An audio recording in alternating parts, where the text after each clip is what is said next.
mazhab Wahabi itu sesat atau tidak, Ahlussunnah atau bukan? Ya begini, ini sebenarnya sudah pernah saya terangkan ya, mungkin tidak menonton YouTube atau belum diunggah, saya lupa, tentang Wahabi. Pertama yang harus diketahui, Wahabi itu ada dua macam. Ada Wahabi Khawarij, Abdul Wahab ya, bin Sulaiman, itu Al-Khariji, Khawarij, itu yang sesat karena mereka mengkafirkan kita semuanya. Ada yang Muhammad bin Abdul Wahab, itu Wahabi yang sekarang ada di Saudi Arabia. Itu memang zaman tahun 20-an 30-an itu ketika Wahabi atau pemerintah Saudi baru terbentuk, mereka kerjasama dengan ulama Wahabi, itu keras sekali akan membongkar makam Nabi ya, akan memindahkan makam Nabi, semua wirid dilarang dan sebagainya, keras sekali, sehingga berdirilah NU ya, merespon itu, dan ormas-ormas di dunia keberatan dengan langkah Wahabi. Dalam perundingan akhirnya berhasil, tapi kemudian dilanjutkan oleh generasi yang kurang mengenal Wahabi. Sampai sekarang ini pun ada yang mencaci maki Wahabi, menganggap sesat Wahabi, menganggap Wahabi bukan Ahlussunnah. Sebagai Muslim saya sangat keberatan. Saya bukan Wahabi, jelas bukan Wahabi, tapi tidak rela kalau saudara kita dicaci maki. Saudara kita Wahabi yang ada di Saudi Arabia dan sekitarnya itu adalah Wahabi yang Ahlussunnah. Kalau tidak sama dengan kita, tidak usah jauh-jauh, bukan Wahabi, NU dengan Muhammadiyah pun banyak perbedaan. Tapi kan tidak boleh mencerca, tidak boleh mencela. Wahabi iblis, Wahabi sesat. Panjenengan pernah haji atau tidak? Pernah umroh atau tidak?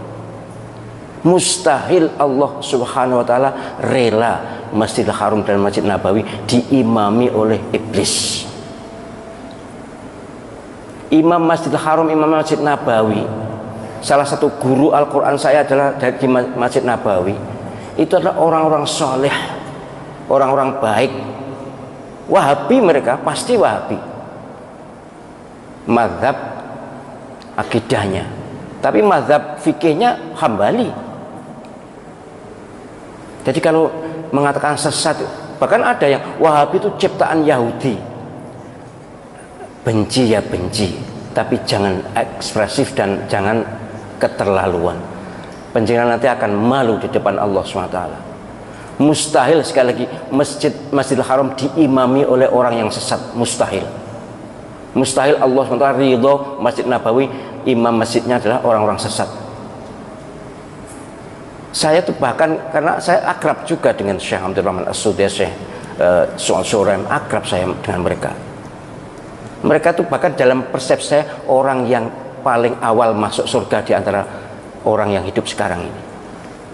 Bersih lahir batin. Bahwa amaliyahnya kita tidak setuju, ya banyak. Kalau tidak setuju banyak.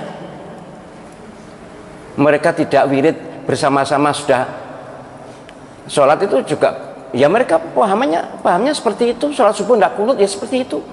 Lalu kenapa? Ini memang sangat diprovokasikan ini. Kayaknya dikompori oleh Syiah. Syiah memang musuh bebuyutan Wahabi. Saya malah mohon maaf ya, andai saja yang di Masjidil Haram dan Masjid Nabawi itu bukan Wahabi, kayaknya nanti tiang-tiang masjid itu sudah dipuja-puja. Saya menangi loh. Menangi apa sih? Ngalami aku dewe. Menangi itu tahu. Tahun 86 ketika saya haji di sana, itu ada masjid sebelah Masjidil Haram, tiang sebelah Lor Kulon, apa Lor Kulon ini? Sebelah barat laut itu dilus-lus oleh orang-orang yang baru datang itu, entahlah apa, tapi kemudian oleh askar diusir. Jadi banyak penduduk dunia ini yang ilmu agamanya kurang, kemudian masih dilingkungi oleh faham-faham lokal. Ya kalau di Indonesia ini kejawen lah, itu memuja-muja, mengkultuskan tiang itu cagak, bukan tiang wong loh ya, cagak di Masjid